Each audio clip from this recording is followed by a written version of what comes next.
sana popote ulipo katika nchi yetu, ukiwa kaskazini, kusini, magharibi, mashariki. Welcome, tumesema asante kwa kuja hapa hivi leo na pia kutuangalia ukiwa kule nyumbani popote ulipo na ama unatusikiza kwa redio. Nasema karibu. Jina langu ni Alred Mutua na najivunia kuwa Mkenya. Hivi leo sina mengi, ijapokuwa ni mambo mawili matatu hivi, pengine mtakuwa na maswali ya kuweza kuniuliza, lakini nitaanza na hotuba fupi, alafu baadaye nitaweza kuchukua maswali kutoka kwenu. Kwanza jambo la kutajia ni kwamba Mwenyezi Mungu ametubariki. Tumeona kwamba kuna mvua nyingi katika nchi yetu, jambo la shukrani. Kuna mafuriko tofauti.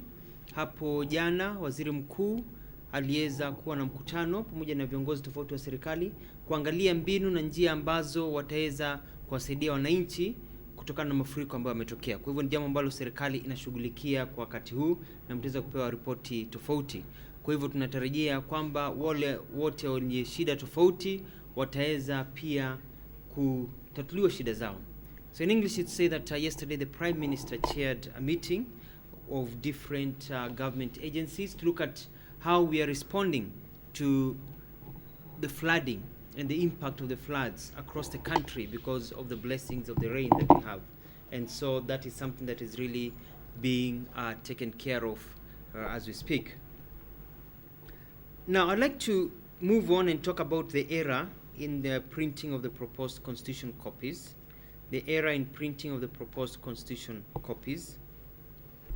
The government has noted with concern the error in the proposed constitution where two words were inserted in section 24(1)(d) of the document.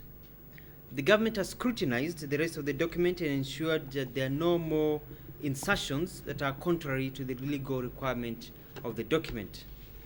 The government has already instituted investigations to find out who made the insertion and how it was done. It is important to note that less than 500 of the documents with the error had been distributed and only about 1,000 printed. All documents that have the error have been destroyed and only the correct versions of the proposed constitution are being circulated for civic education. Let me repeat that. All the documents that have the error have been destroyed and only the correct copies of the proposed constitutions are being circulated for civic education. Therefore, the government does not view this error in only one part of the proposed constitution big enough or warranting enough there to be changes in the program towards a referendum vote. The process towards a referendum will not be halted and will proceed as already set out by law. Let me repeat that. Therefore, the government does not view this error in only one part of the proposed constitution big enough to warrant changes in the program towards a referendum. The process towards a referendum will not be halted and will proceed as already set out by the law. The government assures wananchi that the road to a new constitution will proceed as planned and any attempt to derail it will prevent the people of Kenya their fundamental rights to vote in a referendum and therefore will not be acceptable. And therefore we're saying that we'll proceed and no attempt to derail it will prevent the people of Kenya their fundamental right to vote in a referendum. So anybody who is trying any tricks to try and derail it, that will not work. Basi kwa lugha ya taifa ni kusema kwamba kumetokea kosa fulani ambalo limeweza kuzungumziwa sana katika katiba ambayo imechapishwa.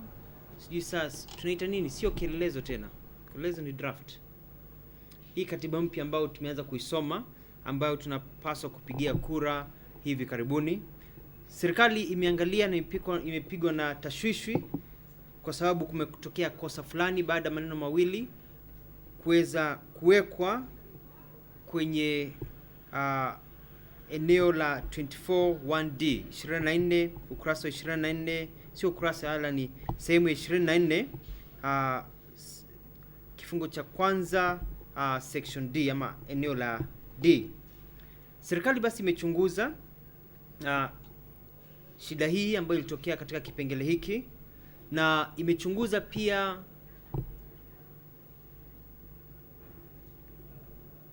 natafuta jina la document kwa Kiswahili, nimepotea leo kabisa.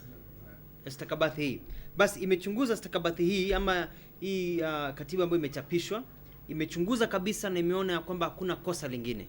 Kwa hiyo serikali imechunguza na ikaona hakuna kosa lingine na vipengele vyote ambavyo viko kwenye katiba viko sawa kabisa.